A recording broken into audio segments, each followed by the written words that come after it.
Dear friends, if you are preparing for the civil service examination and you have taken the subject history as an optional subject for the forthcoming civil service examination, this is the best material for you to go through. It will help you in very good way to prepare the portion of the history that is Mahajanpadas emerges in 600 BC. This portion regarding Mahajanpadas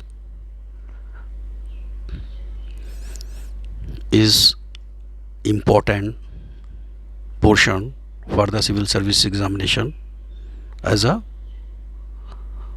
optional subject history, as well as you would be aware that regarding the general studies paper which cover history portion also included these Mahajanpadas in emerges in 600 BCs. Now I would like to start the portion of this history. During the time of 600 BC, after the over of Vedic period, in which number of Janpadas were established in the India, and figure of these Janpadas were about 170. These 170 Janpadas were established in all over India during the time of Vedic period. Later on, these Janpadas were reduced to about 70-80 Janpadas, and then during this 600 BC, these Janpadas, 70-80 Janpadas, these Janpadas were reduced to Mahajanpadas. And overall 16 Janpadas were seen in 600 BC. If we say Aguntar Nikaya, that is the Buddhist scripture, it shows that in the beginning of 600 BC there were about 16 great kingdoms, and these great kingdoms are also known as Mahajanpadas in the Aguntar Nikaya, that is the text of the Buddhist, old text of the Buddhist. Now these, as per history, the history of the emergence of the Mahajanpadas can be linked to the development of eastern Uttar Pradesh, and that is the portion of Uttar Pradesh and Bihar during the 600 to 400 BC, where agriculture flourished due to the availability of fertile lands, and iron production increased due to availability of iron ore in large quantities. Now you see, in Bihar area there are iron mines, and these mines have been discovered in very early age, about 700 to 600 BC, and these mines were very fruitful for the production of iron, and this iron is utilized in agriculture for the equipments of the agriculture, and this was the reason that the production of the agriculture increased,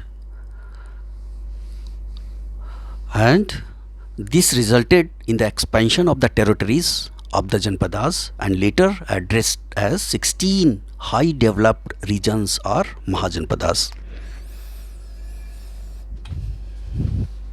Now you see emergence of Mahajanpadas from Janpadas. The Janpadas were the major kingdoms of Vedic India. Purely whatever I told you, that large number of Janpadas were established during the time of Vedic period, about 750 BC to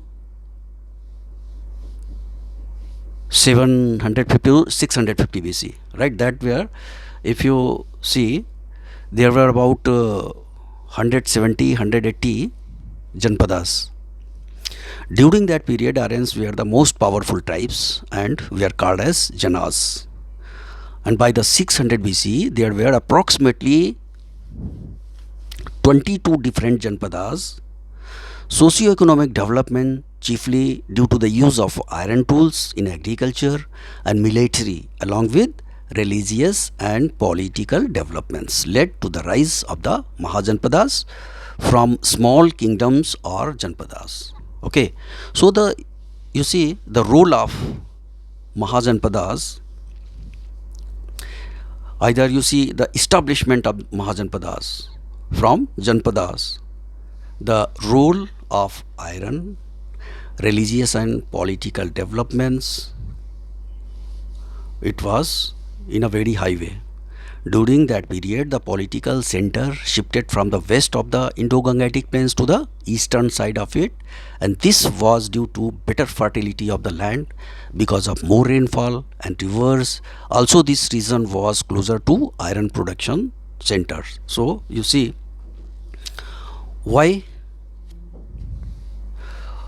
Indo-Gangetic plains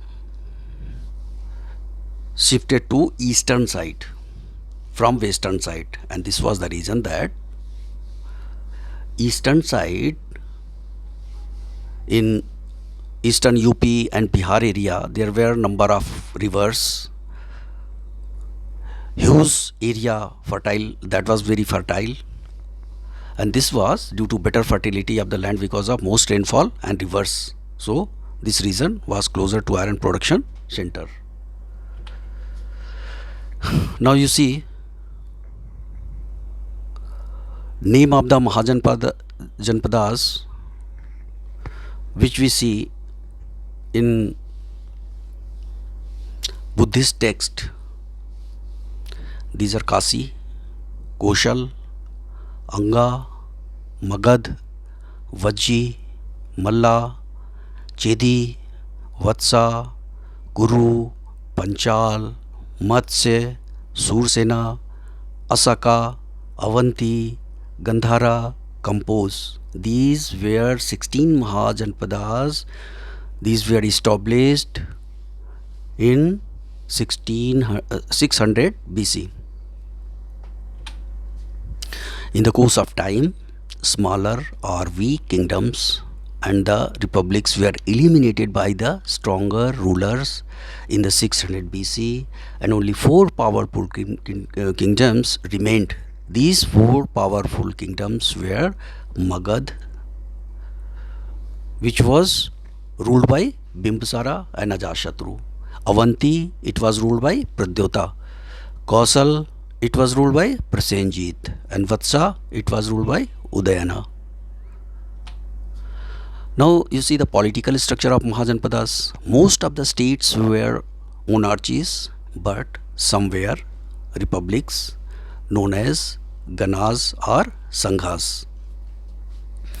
These Gan Sanghas were oligarchies where the king was elected and he ruled with the help of council. Vajji, Mal, this was important Mahajanpadas with a Sangh form of government.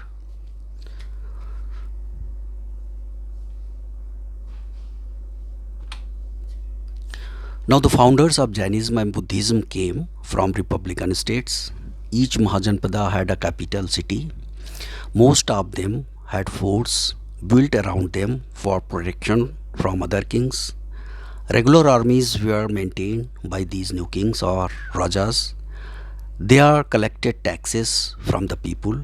Usually, the tax on crops was one sixth of the produce, and this was known as bhag or share. Even craftsmen, herders, hunters, and traders were taxed. Now, changes in agriculture. There were two major changes in agriculture. The growing use of iron in agriculture, this increased production. The farmers began transplanting paddy. This means that instead of scattering seeds on the soil, saplings were grown and planted in the fields. This greatly increased the production, but work also increased manifold. Now, the Janpadas, literary meaning a place of habitation by a jana or a tribe. The term Janpad first finds mention in the Atreya Brahmana of the Rigved, dated to the 1000 BC. Names of the Janpadas include Kuru, Panchal, Salva, Sursena, Magad, Matsya, Abhira, Kashi, Kosal, Charma, Khalindika, Gandharv, Avanti, Bodh. These are named of the Janpadas in Atiriya Brahmana of the Rigved, dated to the 1000 BC. Now, the Janpadas had humble beginnings. They started out as rural centers with rural economies, but agrarian surpluses facilitated trade and ensured that these became growing urban centers with an expanding economy. Over time, craftsmen, merchants, and traders flourished here. What is interesting about the period of the Janpadas is that crafts, specialization, and skills become highly localized. The term used for this is Sippa, and the occupational groups included wheel makers, carpenters, needle makers, reed makers, blacksmith, etc. A very important part of the crafts economy was also the formation of guilds. In Panini's grammar treatise Ashtadhyayi 500 BC, we find references to the terms Sreni, Puga, and Samagh, which are similar to guilds. And the Jatakas, although of a later period, around the 4th century BC, tells us about society and economy then through its tales, and they offers a vivid description of the localization of these crafts guilds. There is mention of Vadhakingma, meaning a village of 1000 families of carpenters. Then there is a Kamargama, a village of blacksmiths, also mentioned in Malakara Vithi, a street where garland makers lived, and Dantakara Vithi, a street of ivory workers. People in these Janpadas spoke different dialects, observed different religious rites, and over time began to have highly fortified capitals with strong walls and moats filled with snakes and crocodiles.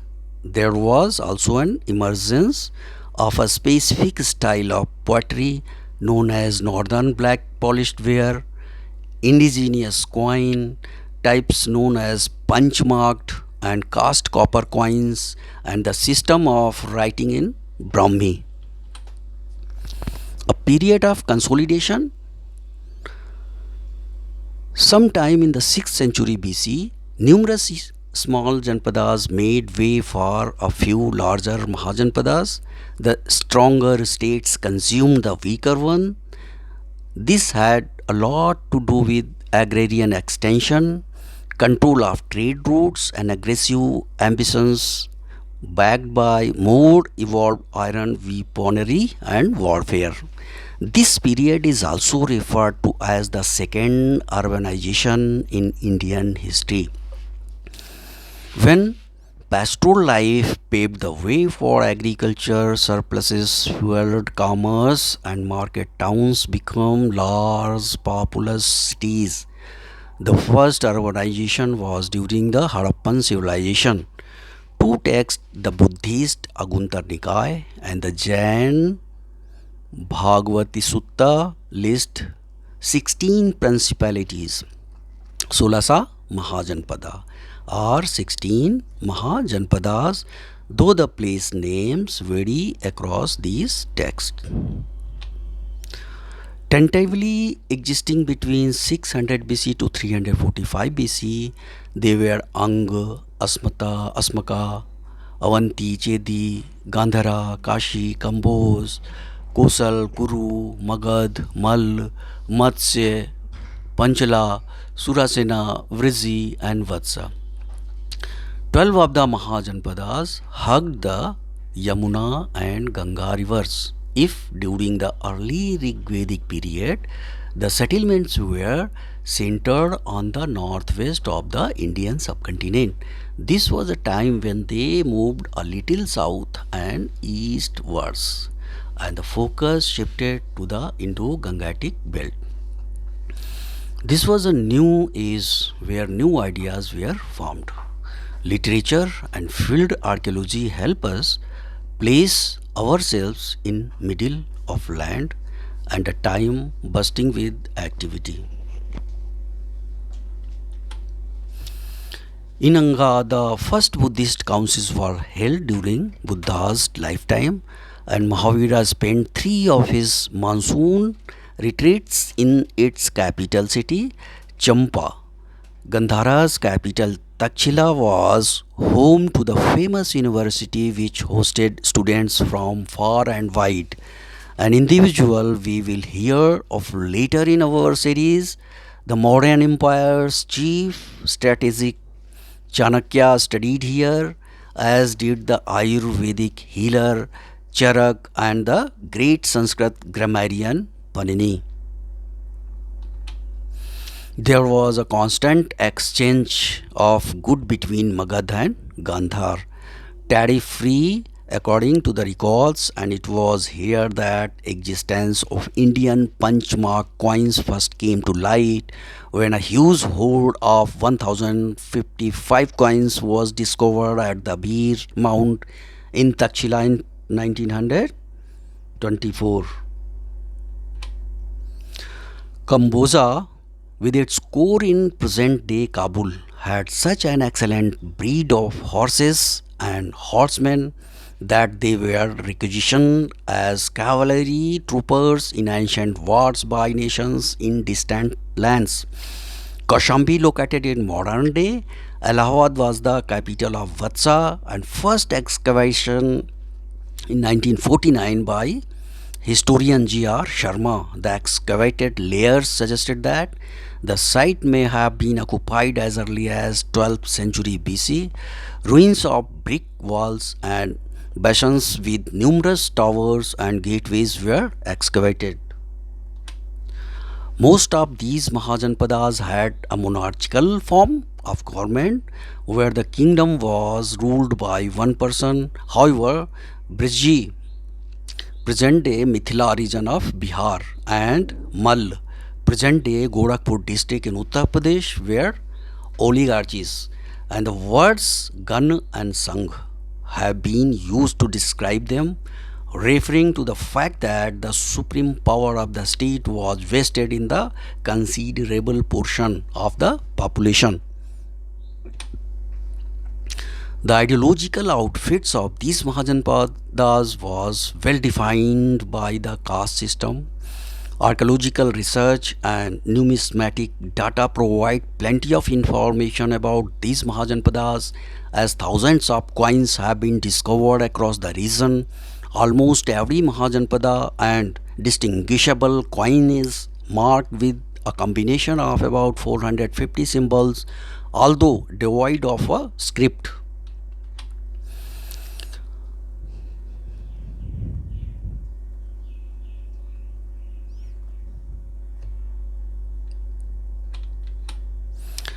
Mahajanpadas had distinguishable coins marked with a combination of 450 symbols.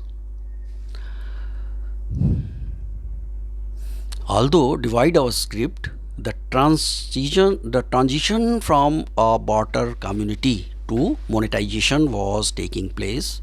The coinage had no fixed shape. Instead, their weight was most important. The symbol on the coins included a cross section of geometric forms, animals and plant motifs, and human figurines, giving us a insight into what life was like then.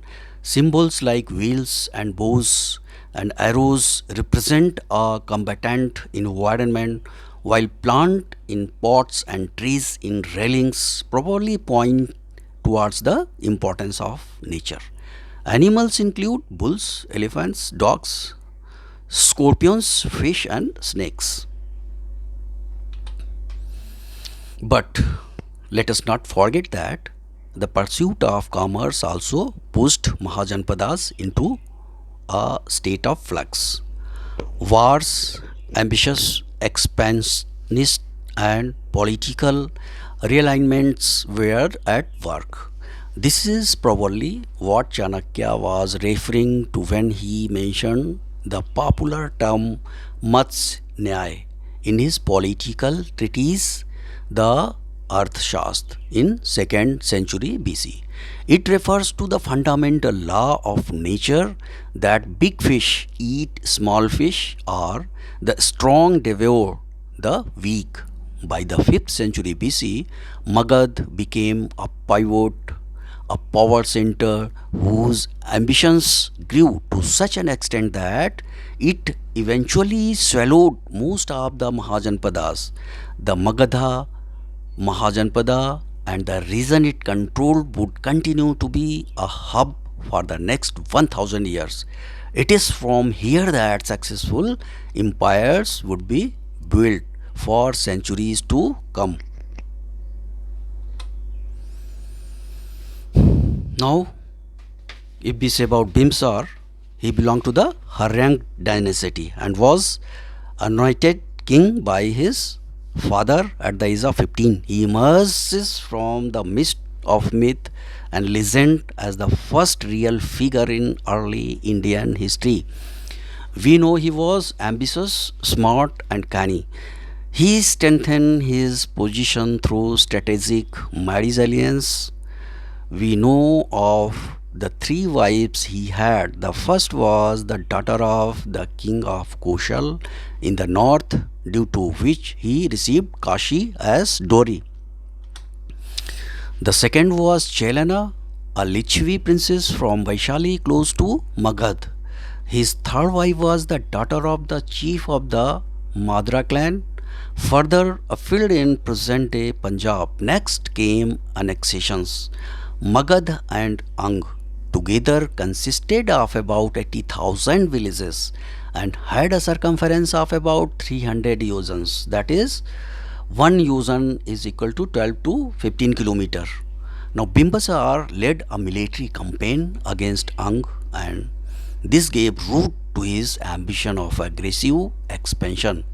His impregnable capital, the fortified Rajgarh, present day Rajgiri in Bihar, gave him a distinct advantage that it was surrounded by a range of hills. Remnants of Bimbasar's ancient fort, which has subsequently been rebuilt, are still visible at Rajgiri today. Here, local will also tell you about the garden where Gautam Buddha lived. You will also find the vulture's nest in the peak high above the city. It is sacred to both Buddhists who believe the Buddha resided here on his sojourn to Magad and Jains who believed Mahavira spent Varshavas or monsoons here. In Rajgir, local peel also point you to the dungeon where Bimsar was supposedly imprisoned by his son in what was the first recorded case of patricide in the subcontinent's history. The period of the Mahajanpada in 600 BC was very interesting. It marked the rise of small kingdoms, and as commerce grew, a consolidation that created even large states from over 170 Janpadas to a mere 16 Mahajanpadas, which would play a pivotal role. Interestingly, something similar was happening about 6,000 kilometers west of the Indian subcontinent. We see unmistakable parallels between the Janpadas and the Greek city states polis with regard to their origin and evolution. So, this is the end, and I think if you go through all this material, it would be very benefit for the civil service examinations. Thank you.